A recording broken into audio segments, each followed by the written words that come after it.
welcome viewer, it is great to have you with me today.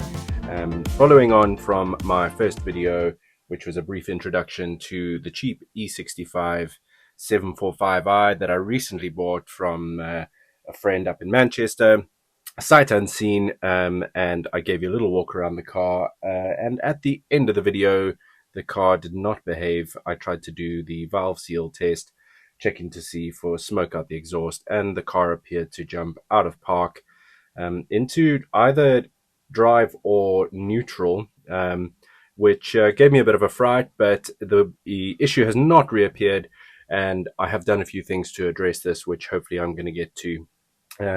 So let's dive in. All right, one of the next jobs to do on the E65 is this very broken gear selector stalk. I have a feeling it might have been behind what was going on with the jumping out of park or neutral the other day, and yeah, because I've not experienced that again, fortunately, and this just, I don't know, it could be causing some sort of electronic issue. As you can see, it's in a right state. So in order to do that, we're going to have to get the steering wheel off, because essentially, here's my replacement part. Again, I've probably had this for years, from my very first E65, or E66 long wheelbase, was a terrible experience, and made me avoid them for years afterwards. It was everything everyone says E65 ownership is all about. That car was so bad. Anyway, that's for another time. That did have a gearbox problem, and therefore this was of no use to that car, but I'm going to pop it into this one. And essentially they're very straightforward. There is going to be a torque screw top and bottom here, and it essentially pushes into this plug. Once we've got the steering wheel off and the steering column covers off, it really is a piece of cake. So hopefully that goes well. Getting the steering wheel off, I had to remind myself, thanks to George Custer's video explaining how to do this. I'm going to put something in on either side, which I'll do, but first thing to do is to disconnect the battery.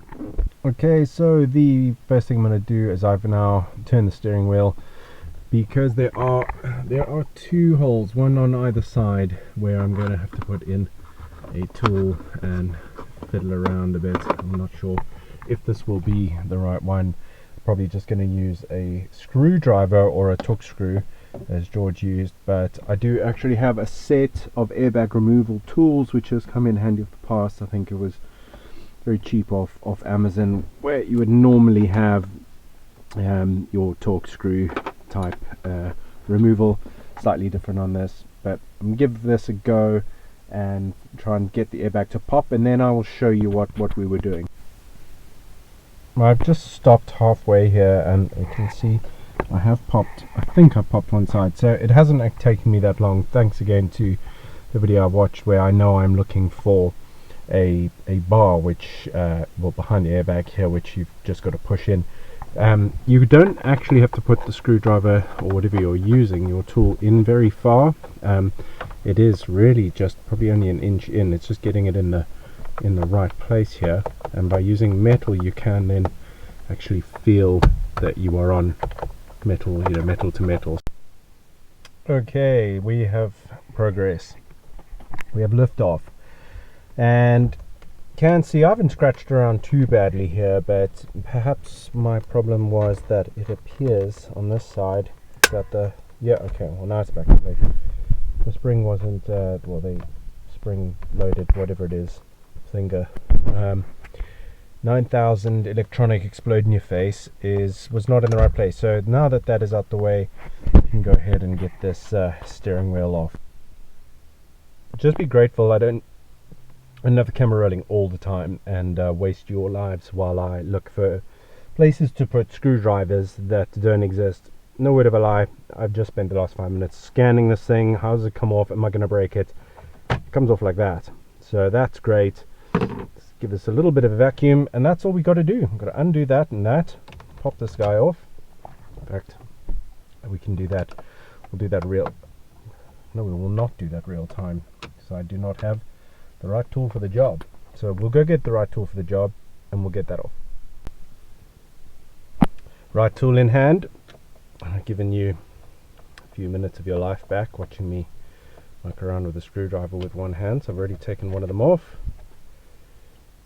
See, this is why I saved you the trouble watching the whole ordeal with the other screw. Okay, so that should now, wow, well, that was difficult.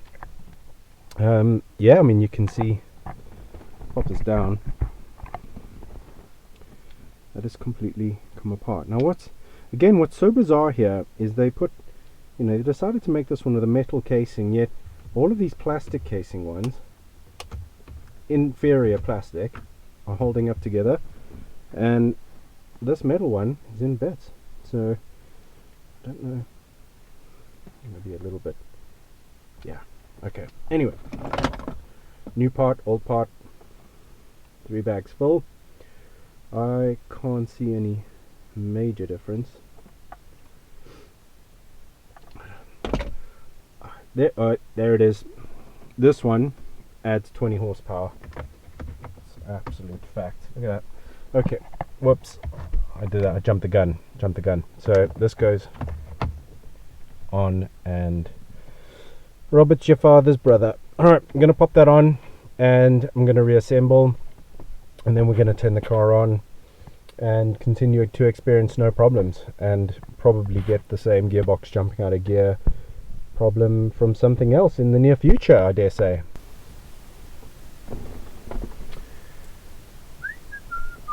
Alright, so we'll just pop these guys on.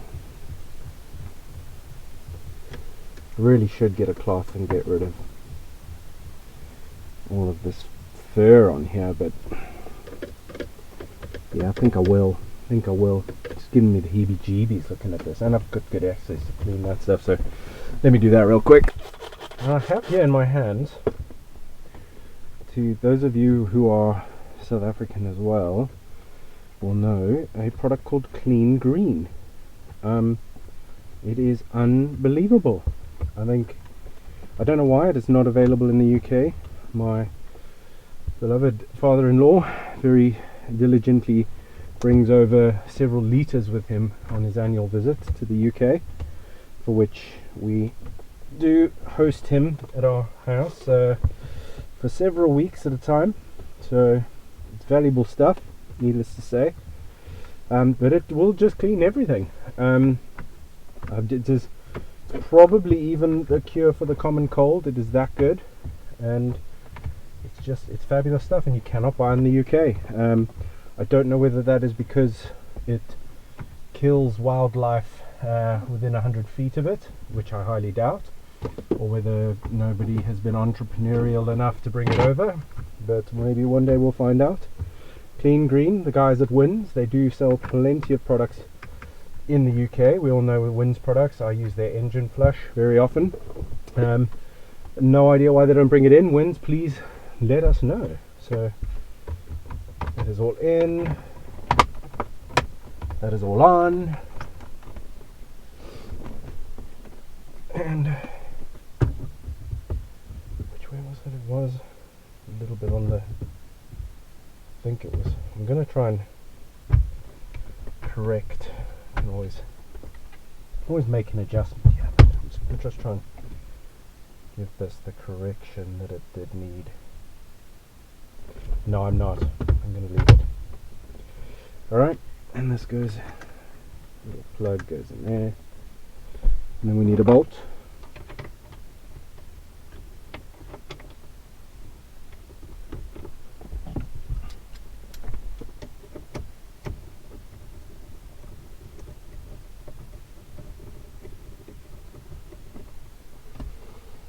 Alright, again, I'm going to use my technology to do the job.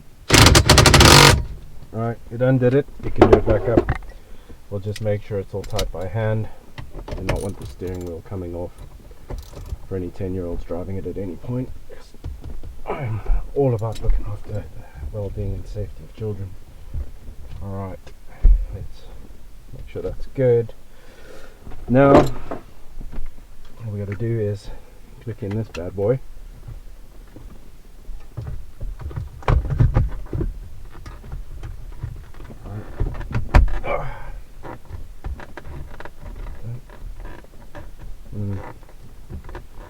I'm feeling like that did not go according to plan. There is definitely no ways the horn is going to be working, so that's got to come back on. That's great. Of course it does.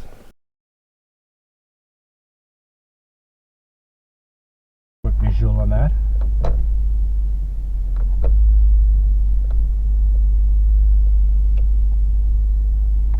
And it just feels so much better. Again, 100,000 miles off the clock. The part I had lying in my garage for the best part of 7 or 8 years. Right, next issue to sort out on the E65 is our air conditioning. So I'm hoping it is this panel. You'll notice that it does not turn off the air conditioning. Hot air all works. With it being so cold outside, I can't really tell specifically if the air conditioning is coming on. But this is a problem I want to sort. So I hope it's this panel.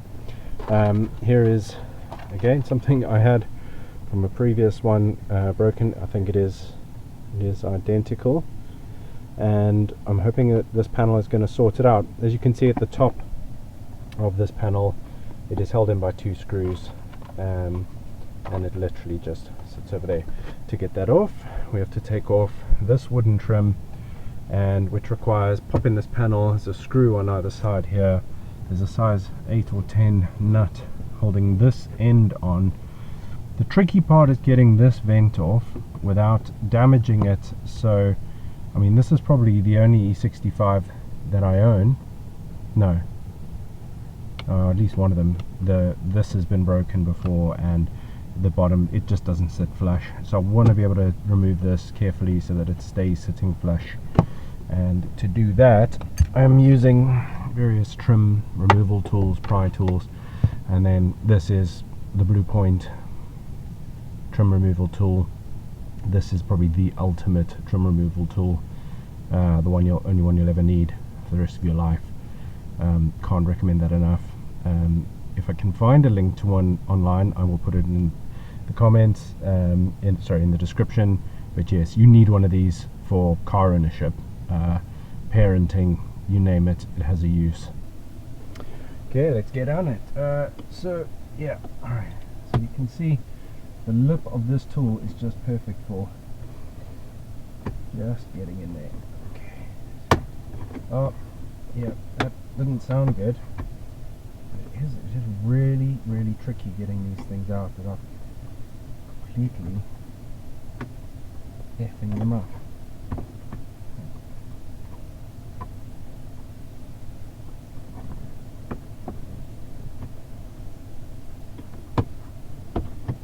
And then the moment you get together, oh, there it is, Have I done it?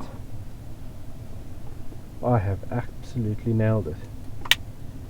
Okay, I mean that just clips down. So really 99% of the time these clips here break off entirely. In fact, if I press on them too hard, and it's that you these 4, 1, 2, 3, 4, if you see them sitting where there's a gap at the bottom here or loose, it is because those are probably broken. So I've done well, and I'm going to have to make sure that I don't damage that again. Right, so moving the camera around, this vent doesn't have to go anywhere. Don't worry about that one, it comes out with the wooden trim.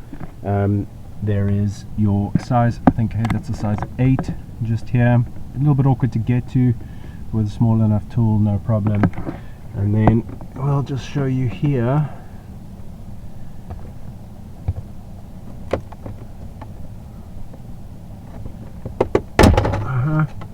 Don't worry, it can be fairly firm with that. That one.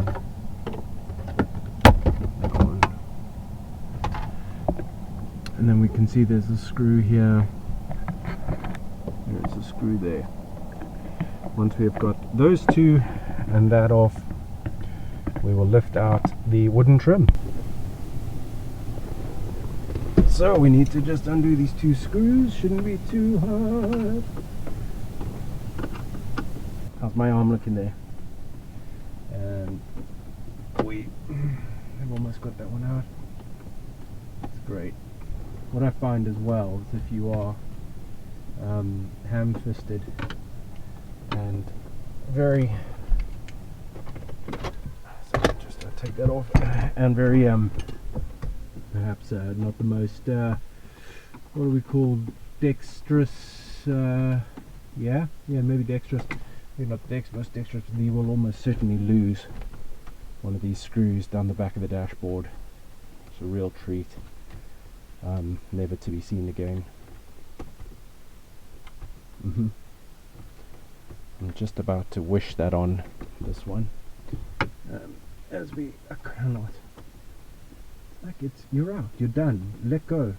There we go. Okay, last one. Got it. It's not my first rodeo, but I have lost many of those. Okay. Now, our size 8. Yep. Again, a fantastic buy off Amazon. These, I think 20 quid, really handy. Try and keep mine as good condition as I can get. That said, the actual little spanner tool in there itself is not the strongest, so do get yourself one a little bit more testicles on it. Okay, so I'm actually filming that.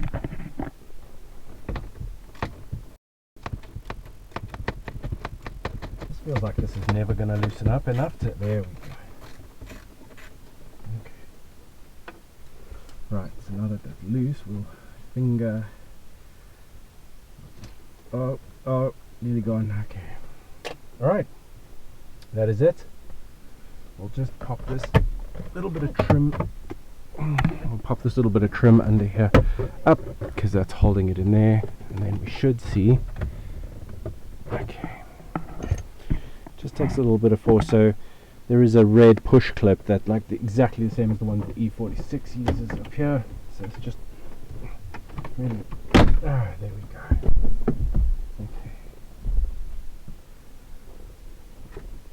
Okay, there we go.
So let's unplug this.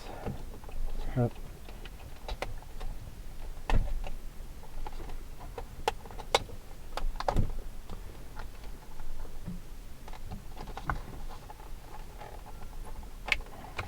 Okay. I did notice there's a nice sticky air vent direction blade. Oh yeah, that's sticky. Maybe somebody wanted the cabin to be Coca-Cola scented or something. Yeah, okay, alright, we'll come back and clean that. Now let's get our hopefully working panel in. You can see the air conditioning is now, well, the blower has come on just by default. It's now gone off by default. Plug that in. Alright. Let's just see. Okay. Now the thing is, no aircon. Okay.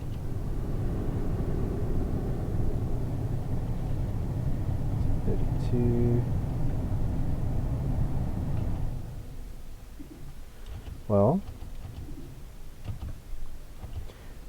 looks to me, oh, and this rear screen defroster was not working before, at least the button wasn't, so that's all very good. I'm actually going to hazard a guess here. There's a lot of sticky stuff on here and in the vents. Yes, and this case is sticky, very sticky. I think this has had a splash of soft drink of some sort on it, which is probably why we did not have a working panel. Okay, so we'll get it all back together quickly.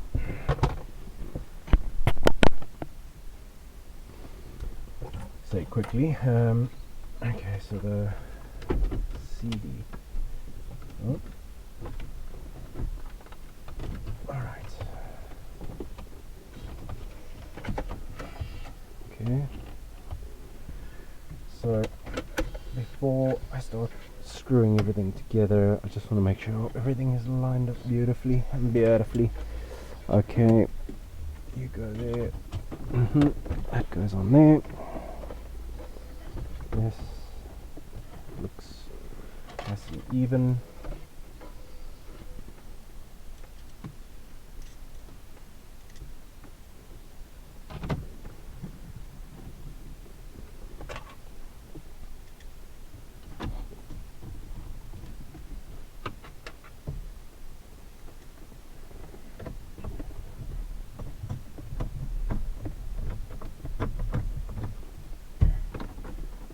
Look at that.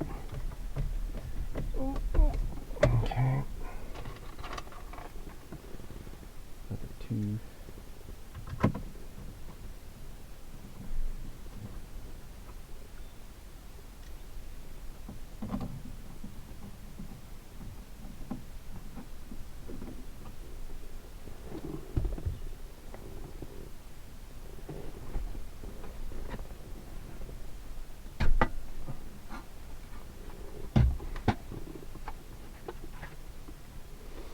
You can actually see where one of the fan blades, or sorry, the not fan blades, air vent blades is missing, and I can see it from the back here. Don't know whether that, no. Alright, I'm going to come back and do that one another time because I'm low on time today and I do not want to be driving around, well, yeah, with a partially stripped dashboard. Not a good look, especially when you're driving around a hoodlum wagon like this.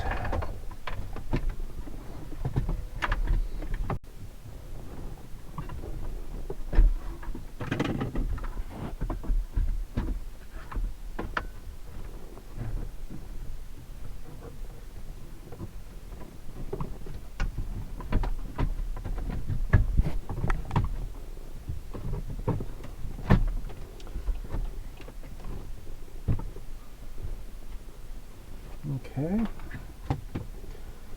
in position. We just got to get these screws and things on.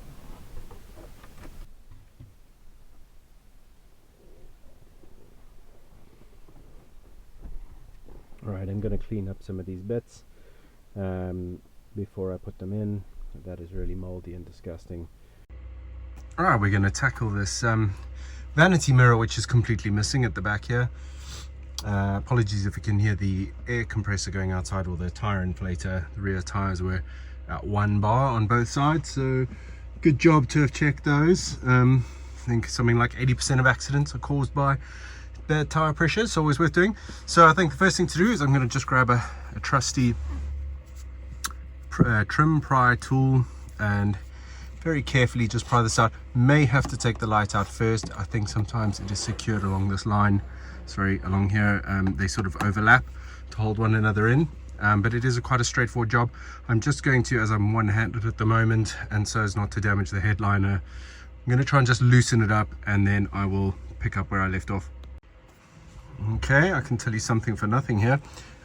This just came off, and that is not really the way to do it. However, as this is going in the bin, I am not too worried about that. So I then followed by just prying the rear off here, which turns out would have been the way to do it without pulling that trim off in the first place. Though looking at all the clips, it hasn't actually damaged it. It has just come off. It would all click back together. I think I'm going to pull this out as well, as I don't think, yeah, the reading lights are not working, and it looks really awful. So I think it just needs a clean. So I'm going to take that out as well before I refit. And just to finish this up, yep, that just drops out. One little plug at the back, which I don't want to yank on. I'm going to use 2 hands just to unplug that, and then we will resume. Right, so this just very easily unclicks and detaches. So I've wiped that all down. It should be all good. A lot of the chroming on the lamp was stained with some sort of, I think it's just residue from the halogen bulbs in here. Probably burning dust on every time they turn on. Interestingly, since I unplugged the broken vanity mirror, all the reading lamps popped into life. So something was there was obviously some sort of circuit, and that's great. So I don't have to replace all 4 reading bulbs. So I'll pop this all back together and then just show you it all clicking back in place. Should be one-handed. Should be very simple. As you can see, it's just some plastic clips along the side. There we go. Same here. Simple as, and much better, much cleaner. Just a simple wipe. I would recommend using just a vinegar-based window cleaner to clean out the chrome. That gives a very nice result. And we will now turn our attention back up here. Okay, so we are ready to put everything back together. So part to pay attention to here is how this all overlaps, because that is essentially how it all clicks back together. And you'll notice that the vanity mirror has a lip on it there, as does this piece. So the last part to go in will be the lamp, which essentially is going to then secure the other 2 in place. Although they are very well secured, it's just a good overlap, nice and tidy fit. So there's clearly someone who's been here before me. The headliner was not made such a mess by myself, but we will try and give that a clean up in a later episode, and we'll see how we go from there.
all done. Thank you for watching and joining me today and watching this little presentation on the E65, which is coming along very well. Apologies again for the terrible audio and film quality. I'm working on it and doing my best to make sure that any future videos are going to improve on that. So please like and subscribe, and also please share. Make sure these videos are getting out there. It makes it all worthwhile doing. And my plan is to put out at least one video per week, starting with our E65, which you have seen today. There are a few other cars that I've picked up that I'm going to work on, and I've already started putting a bit of footage together on. So that's, I said, at least one video a week. It will not be E65 focused. There are other cars, and of course there's other cars in my fleet which I'd love to show you. E38s, Minis, Chryslers, Mercedes, you name it. So a bit of everything. Always needing a bit of work and a bit of attention. And yeah, also please just let me know what you think to this format in the video, and whether you think there's anything else we could be doing to make this more interesting to watch, and what you want to see. Artlist.io